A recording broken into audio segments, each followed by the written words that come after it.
Talking and I'm on mute. It looks like it's a couple minutes past noon, so we'll go ahead and get started today. I just have a couple of topics to cover with you, and then we can open it up for questions for everybody. Just as a quick reminder, if you are logged into your computer, please make sure that you stay on mute to cut down on any feedback. If you're dialed in by phone, you can unmute yourself by pressing *6 if you have any questions. And you can also type any questions you have into the chat box. And we will go ahead and get started with today's office hour calls. One thing I just wanted to start off and say is I know that you guys several of you have sent me a lot of questions this week, and I have not gotten to all of them yet. I apologize. It's been a pretty busy week with budget finalization needing to happen at just an agency level. And then I've also been a little bit under the weather this week. So I really apologize. I'm going to try to get to most of those early next week or this weekend. So let's get started. Just a quick reminder of the purpose, just to allow for you all as CEOs to connect with each other, ask any questions, and allow us to provide any additional technical assistance that you're looking for in the immediate need. So today, the things that I would like to go over with you are just a review of local board membership requirements and the process, as I believe that's one of the key tasks that many of you will start working on soon if you haven't already. I also want to review some high-level payment processing information regarding how payments will flow from the service providers to the fiscal agents, just so you all have a high-level understanding of that process. And then again, any questions that you all have that I can answer for you today. So let's, as just another reminder, the key tasks that you all have been working on for several months now, the deadline for those tasks is coming up on September 1st. I think that almost all of you have completed or are very close to completing your shared liability agreement, which is a huge step. As a part of that process, you've identified a CLIO.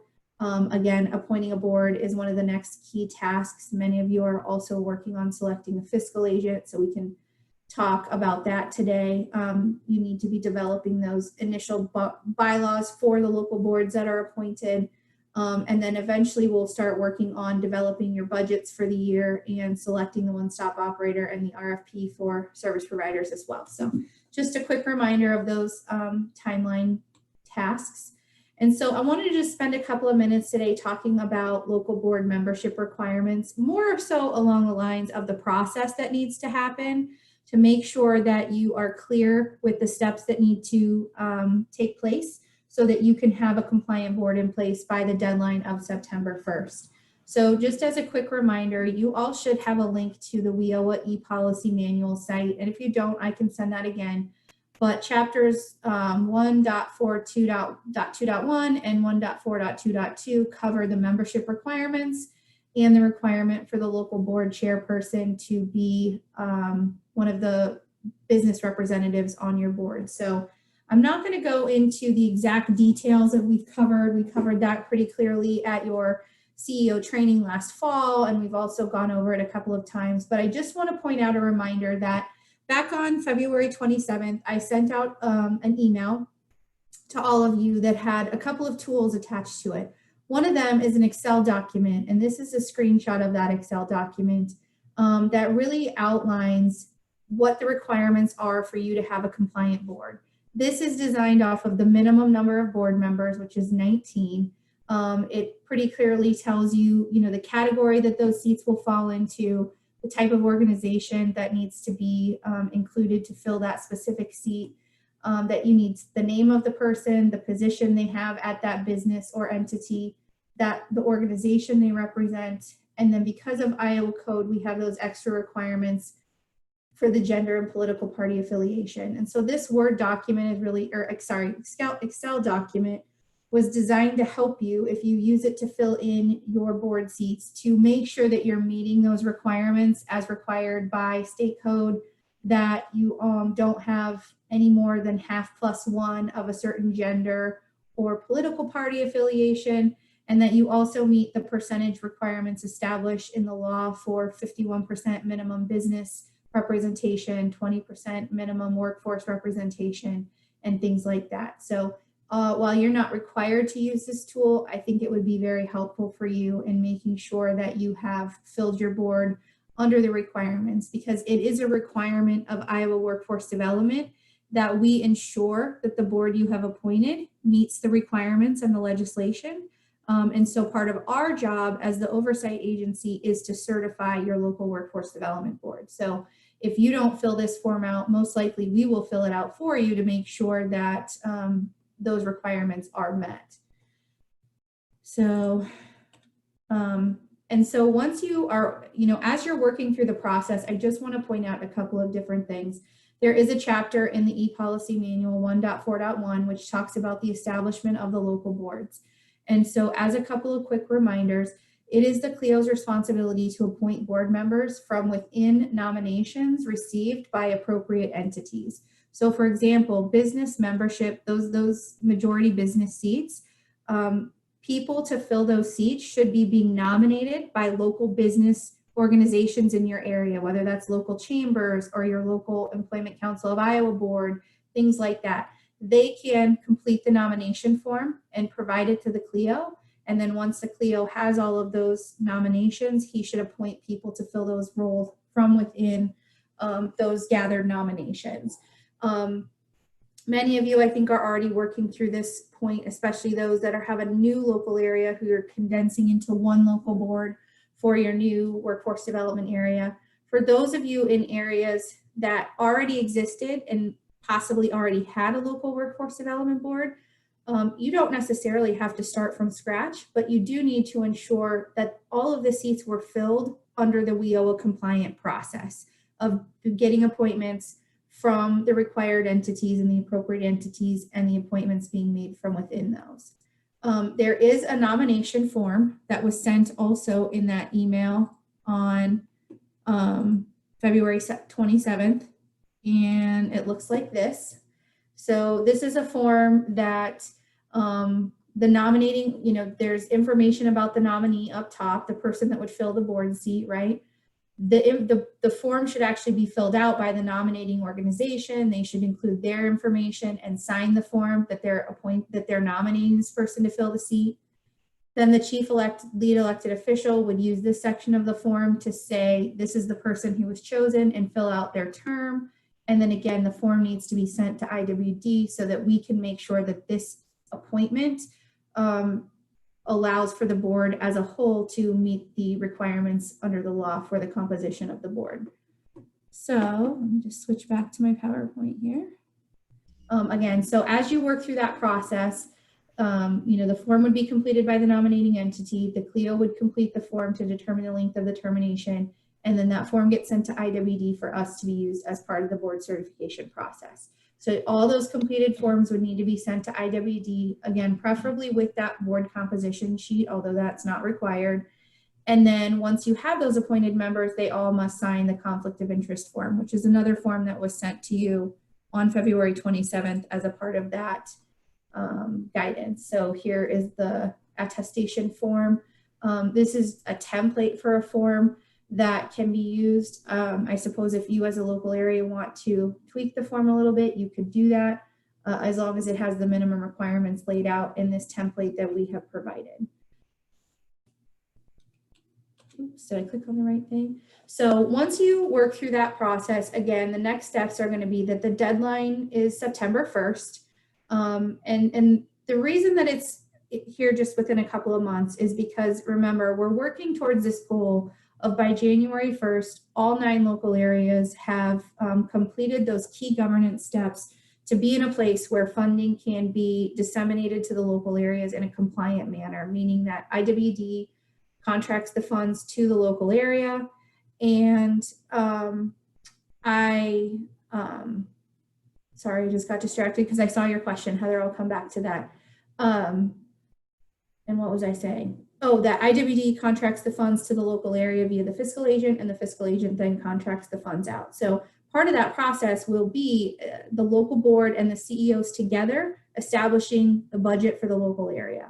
So you're going to be working on that now a little bit, but officially having that compliant board in place will allow that process to happen. again, I just want to send a reminder that some of you are farther along in this process and you have boards that are in place. And so you've asked some questions about what can they be doing in the meantime, because one of the next steps that we're going to be providing is comprehensive training for your local boards through mayor and mayor. And you can think about that very similarly to the process we went through when we provided training to you all as CEOs last fall, where we did 4-hour pretty intensive sessions on the roles and responsibilities of the local workforce development board. So that will be coming this fall. And in the meantime, if you do have boards that are in place that want to start working towards the things that they should be doing, I also sent an email on May 2nd that had some resources that are available for local boards that really help walk them through how they can be a strategic board and what those roles and responsibilities are. So in no way do they have to wait for training provided by IWD through mayor and mayor at all. There are already resources available out there to use in helping local boards work towards the goals that they have under WIOA. So that's all I have. Now question, Heather, you had put a question about, you noticed there isn't a Title III box on the nomination form. So Title III is also known as Wagner-Peiser. And according to the law and state code, the Wagner-Peiser representative can only be appointed by the director of the department that oversees Title III, which is Iowa Workforce Development. So Director Townsend has been appointing those Wagner-Peiser positions, and we've been filling out the form just with Director Townsend being the appointing authority. In some local areas, and so let me back up. In every local area, there is at least one American Job Center, correct? Or Iowa Works office. And so all of those offices have what we refer to as an operations manager in them, and they work side by side with the Title I directors to kind of run the centers and administer services out of the centers. So those people, the operations managers, are the Wagner-Peiser representatives on the local boards. So in areas where there's only one, that person is getting nominated and will fill that seat. In local areas that have combined, that have multiple AJCs and therefore probably have multiple operations managers, Director Townsend is nominating one person from within that group to fill the role. And as that's been happening, and as far as I know, according to my notes, we have filled that spot, the Wagner-Peiser spot, for every single one of the 9 local workforce development areas at this point in time. And as I got those completed forms from Director Townsend, I've sent those off to the CLEOs in the area so that they're aware of who that seat should be. So does that answer your question, Heather?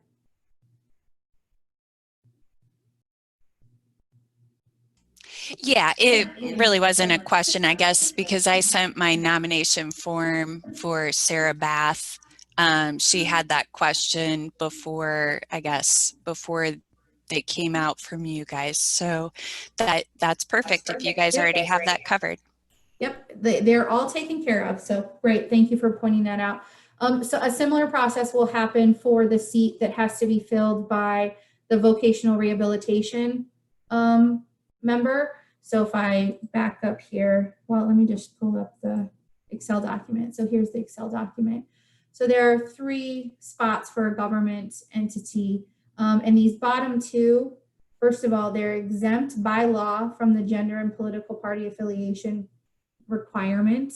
And then they also by law are required to be appointed by the agency that oversees that. So for the vocational rehabilitation representative, between David Mitchell, who is the administrator over the vocational rehabilitation agency, or Emily Wharton, who is the director of the Department for the Blind, between the 2 of them, they are selecting a representative and should be following the same process.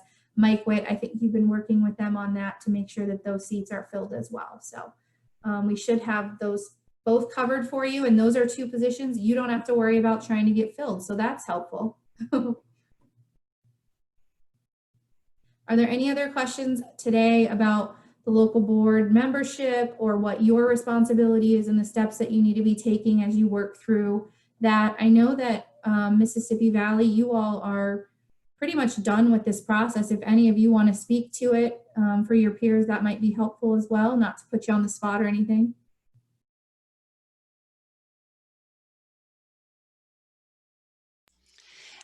Michelle, this is Heather again.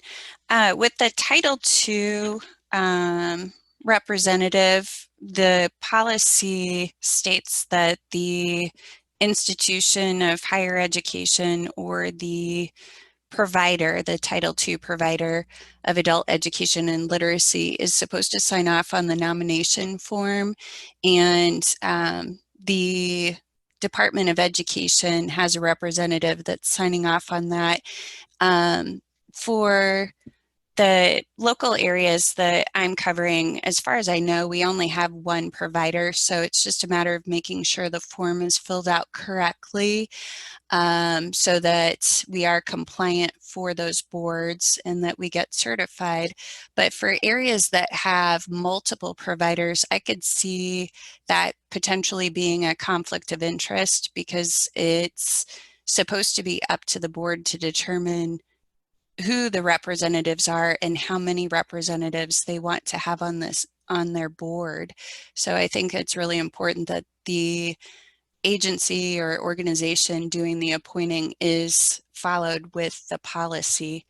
I don't know if you've had any time to think about that or if you have an answer. Yes, you are 100% correct, Heather. And Mike and I actually received an email from the Title II, yes, the Title II person at the Department of Education. So we're working with him to clarify. There's some miscommunication or misunderstanding, but you're correct. And the policy that we have posted is taken directly from the regulation. So it is correct. I think that there's some concerns maybe that at the local level, the right person won't be appointed won't be nominated for the CLEOs to choose from to do the appointing. So we're working through that with Title II, and I was hoping to have a final answer before today's call, but I don't have one. So just know that you're correct. It needs to be selected by the local area. So for example, and so for those of you who might not be a little bit sure about what we're talking about, the Title II program, Adult Education and Literacy, is part of WIOA, and they have a required seat on the local board as well. Let me scoot back here to this.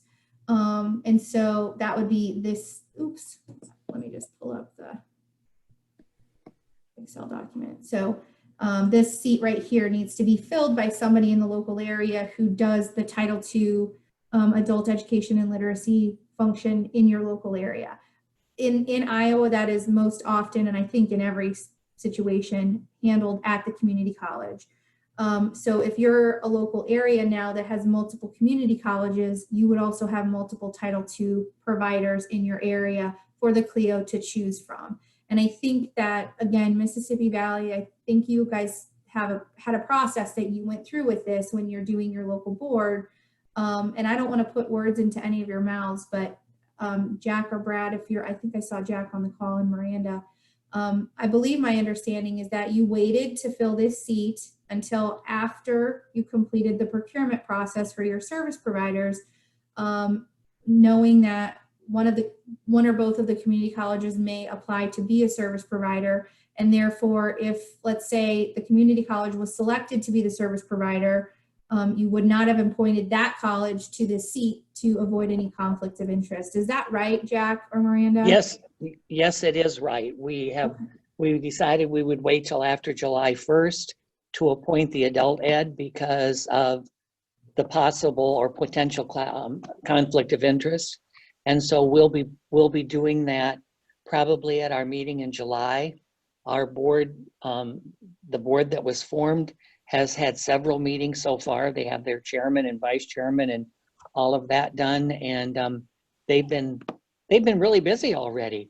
So Dennis Duke is the chairman and a very capable individual, and so we're moving ahead. Thank you, Jack. So Heather, we will make sure to clarify that and get some guidance out to everybody to make sure that you do that all correctly as well.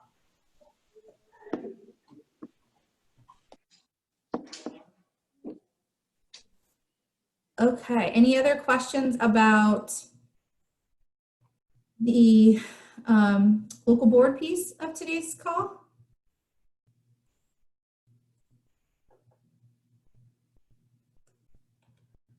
Okay, well, if not, the next thing that I want to cover is some information that was gone over at fiscal agent training this past week with the fiscal agent. So for those of you who are already in the process, you know that over the past 2 weeks, we've had 2 fiscal agent training sessions. One was done by Mayor and Mayor, and it was more of the high level policy guts of fiscal agents and why we do what we do and what the law requires and that piece of it. Last week, with just the fiscal agents, my IWD fiscal management staff hosted a training for those fiscal agents to show them the how of what we do, which is the system that they will use to do their drawdowns for funding and do their expenditure reporting for your local areas. I will say that I think that the training went very well. I think there was, as fiscal staff, they were taking in a lot of information and didn't necessarily have a lot of questions right away, but I have since been bombarded with questions, which is perfectly acceptable. And we also have a plan in place to provide some ongoing technical assistance as they work through using that system for the first time in many situations and things like that. So one of the things that I went over with them was just a high level sort of process flow document of how the money flows through. And I thought it would be a good idea for you all to get that information as well, to have that sort of basic understanding. So the best thing to do is start with, where does a payment or a expenditure of Title I funds come from? And essentially what happens, if you can see this pretty clearly, I hope, is that at the very first step, you know, what you have is a Title I participant. You have a person who is either adult, a dislocated worker, or a youth participant who's been determined to need some sort of services from their Title I career planner. So that typically starts with the participant in the career planner completing a financial needs determination form, along with doing a host of other activities, including what they call an objective assessment, where they determine, you know, what it is that this person needs. Do they need adult basic education before they can go on to post-secondary and be successful? You know, have they recently lost a job in manufacturing after 20 years and they need help knowing how to do an interview and an application because they haven't done one in 20 years, you know, or do they need to get some new skills to transfer into a different type of manufacturing job? Those are the things that are happening at an objective assessment, and also what they call an individual employment plan, or an IEP, where they sort of determine the steps that this participant is going to take as they work through with their case manager to, you know, the end goal, which is to get them into schooling or into the job market to find a job with a self-sustaining wage, and hopefully not just a job, but a career, right? So they'll complete that financial needs determination form, and part of that is going to be deciding, you know, what's going to happen. So the easiest thing for me is to use an example. So let's say that Jim Irwin, you're at the top of my participant list here for the call today. So Jim has decided he needs to go back to school, and he wants to go to a one-year program that starts in August and will end next May to get him, you know, a certificate in advanced manufacturing of some sort. So that's going to cost $1,000 for each semester, so a total of $2,000. And also for Jim to be able to participate in that, he needs to be able to buy some tools that are required for the class, and that'll cost $500. And it's also going to cost him $1,000 of transportation that he needs to be able to get back and forth to this schooling, which are all allowable costs under Title I. So part of that process there is going to be obligating those funds, right? So it's going to cost Jim $3,500 to go through this and hopefully come out on the other end successful, but we're not going to pay for all of that at one time. So the service provider director would approve and obligate those funds in step 2. So let's say that the overall budget for the dislocated worker pot of money is $100,000.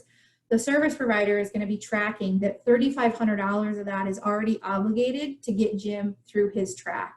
So they know on a daily basis how much money they have to work with going forward, as you know, as the next person, John Bell, the next person is on my list, comes in to get some services and needs something, right? The service provider will be tracking that and obligating those funds on a participant level and an overall level.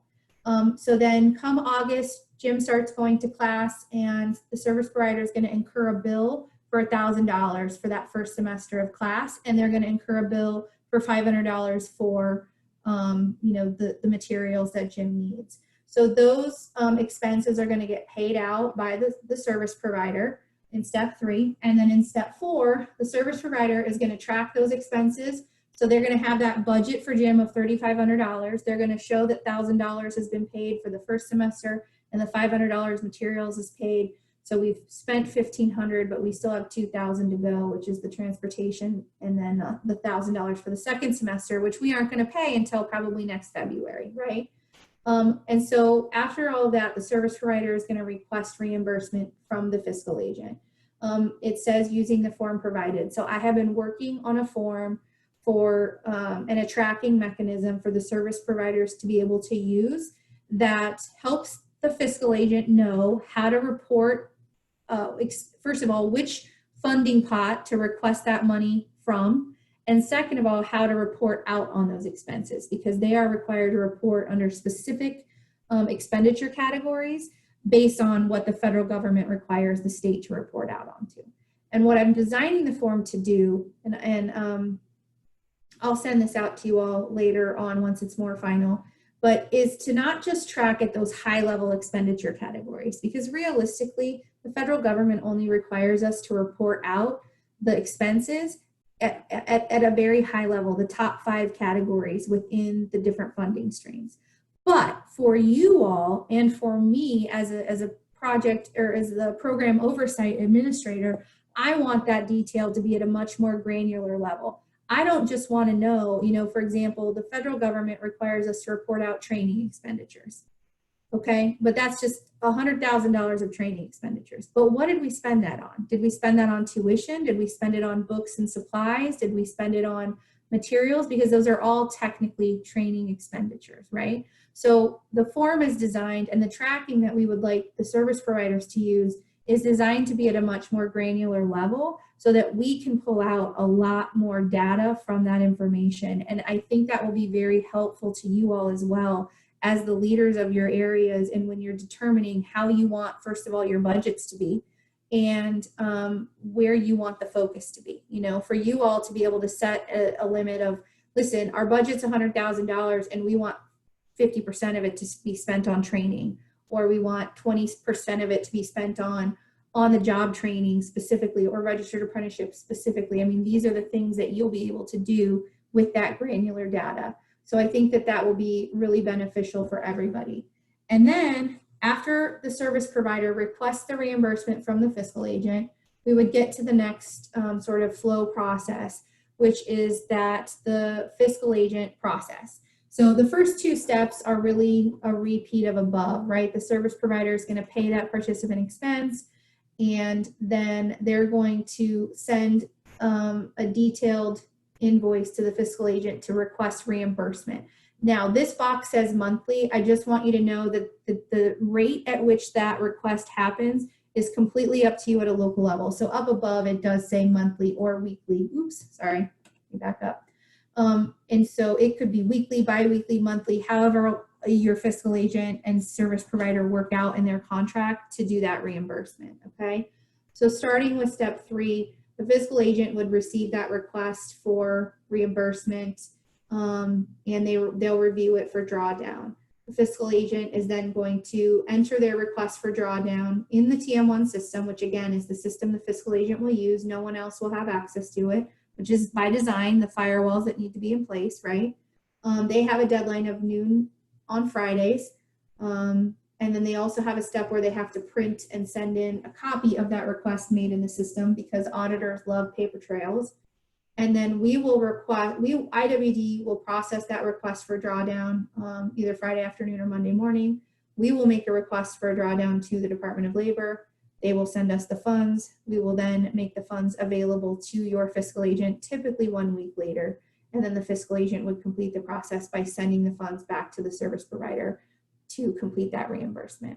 So again, realistically, this is not necessarily detail that you all in your role need to know, but I do think it's helpful for you to have that high level understanding of what this flow will look like, especially as you work to help your fiscal agents and service providers enter into contracts for these services. So any questions?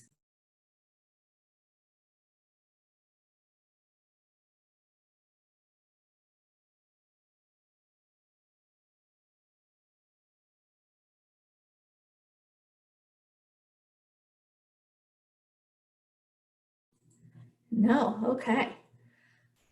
Well, I'm either doing a phenomenal job today or we're all just sort of tired because it's Friday and it's dreary and rainy outside. But those were the only topics that I wanted to cover with you all today. So are there any pressing issues or thoughts that you all have had that you would like me to talk about today? Or with amongst each other even? Hey, Michelle, this is Jim Irwin. Can I make a comment? Sure. I just want to kind of put out there, I don't really know who's all on this call, but I think it has to be known by everybody out there that be cognitive when you're going through your process and you're dealing with the community colleges. I'm trying to be politically correct here, but we've had some issues in our area with both of the community colleges either dragging their feet, or I feel I'm going to say dragging their feet on information that we're asking for, and also in the process of creating difficult working environment. So I just think everybody needs to realize that you have rights. You have the right to ask questions about your budgets and get those answers, given to you. I know from our history here, previously, the budgets were not well known. We didn't know really where we stood on things, and had a lot of difficulty. We had one of our community colleges was the provider and decided not to submit to keep providing the Title I or doing any of the education going forward. So it really fell back to the other community college, but we were having difficulty getting budget numbers, carry forward numbers of what was going to be remaining that we would be able to roll over into our new workforce area.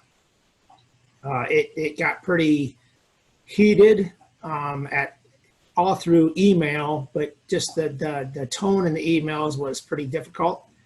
And then just more recently, I don't really want to go into too much detail, but we're getting some pushback on our choosing of a different Title I provider for the area. So I just want people to be aware of the pushback that we have felt over here in Eastern Iowa and Southeast Iowa in our new area. So if you have any questions, if you want to private message me, I can get some phone numbers to discuss more privately. But I just think I think everybody needs to realize that to me, it was a pretty hard push or a hard sell to switch over and go down this route to form these new, especially to form the new ones, but even to switch over to be in compliance with the Department of Labor's askings. So just be aware. Thank you. Yeah, no problem. This is your call as well. So you all connecting is a part of this process, and yeah, not a problem. Any other questions or comments for today? Michelle, this is Miranda. Okay. Oh. Go ahead, Miranda. I just wanted to add on to Jim's comments that, when just to be very careful when you're going through that RFP process and make sure that you have very detailed procurement policies and procedures in place and posted. Yeah, I was going to say that too, Miranda, but and also make sure that all of your minutes and all of that reflect exactly what happened and be in complete compliance with the Robert's Rules of Order and the operation of your meeting.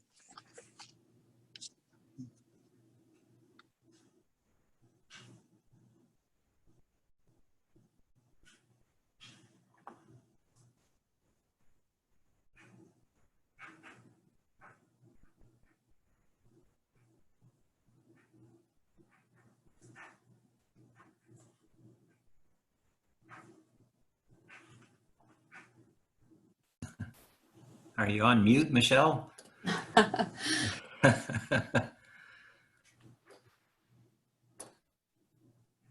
Shoot, I'm on mute. That's what you're trying to say. Look, I was giving this wonderful speech and you guys didn't hear any of it. No, just kidding. I was just going to say, though, that it is June 26th, and I know that this July 1st deadline is hanging out there, especially in the areas that have made progress to switch over providers, and in the areas where providers have, chosen to end that contract on June 30th, and so you're getting new providers. And I know that there are still a lot of sort of pieces up in the air, and I just want to reassure everybody that we are here to support you. We are in this with you. We are going to make sure this happens. There are going to be some bumps as we work through the next 6 months of this transition and into doing, these things in a compliant manner. But if I think back to where we were, last September on September 30th, when I showed up in Muscatine and we started kind of making our way west across the state and training everybody and working with you all, it's been 9 months and we have come such a phenomenal way, and you all have been so dedicated in your work to get us to the right place. And I just can't thank you enough for your efforts because, as a state, to be compliant, we wouldn't be doing that or be there without you. So thank you very much for your continued efforts and obvious dedication to, your citizens and to this process. I'm going to keep putting out technical assistance just as fast as I possibly can, along with the help of Mayor and Mike and Linda, who I also could not have done this without. So thank you all as well. And I hope that you all get to have a wonderful 4th of July long weekend, hopefully. I think that IWD staff are going to be getting to take a day of vacation for the first time in about 4 or 5 months. So it's going to be a well-deserved rest for our staff as well as you all. And obviously just keep sending me those emails and questions, and I will get them to you as thoroughly as possible. I know that there's one important question regarding the use of WIOA Title I funds for purchasing of insurance as it relates to CEOs. And I've gotten an email back from the Department of Labor, but it's not to the clarity of my liking. So I'm pushing back a little bit for some more information on them, and I'll get that to you hopefully either today or early next week. And then the contracting process as well is kind of the important thing right now. So just a couple of points. Mississippi Valley and Northwest Iowa, I've put those master agreements out to you today in an email for execution. So that's a huge first step.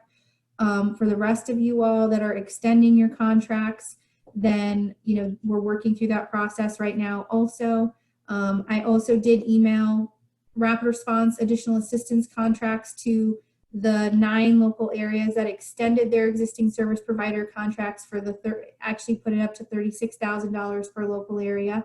And for those of you that are going through the new contracting process, as soon as we have those master agreements in place, we will add on the agreement for the rapid response assistance to get that funding to your areas as well. And if you're a local area who has not responded back to me confirming the amounts of money that you want to put into those contract extensions after our budget discussion meetings a few weeks ago, please do that ASAP so that I can make sure I put the amounts in that you want to be put in. And then one last thing, if you have any topics for these calls that you would like me to cover, please email me. I know Linda has done a great job of giving me some suggestions. And one of the things that I'm going to start on the next couple of calls is just honestly doing a programmatic overview for you of the adult DW and youth programs. I think that might be some helpful information too for you to understand what all is available in your local areas as you start working with your local boards to think strategically about what you want to use these funds for. So that's one area that we're going to try to focus on coming up. And if you have any other thoughts or ideas of what would be helpful for you, please let me know. So that's all I have, unless anybody has any last comments. Oh, Wayne, I just saw your name pop up, and I am going to reach out to you this afternoon to talk about your contract. So thank you. Okay. Anything else?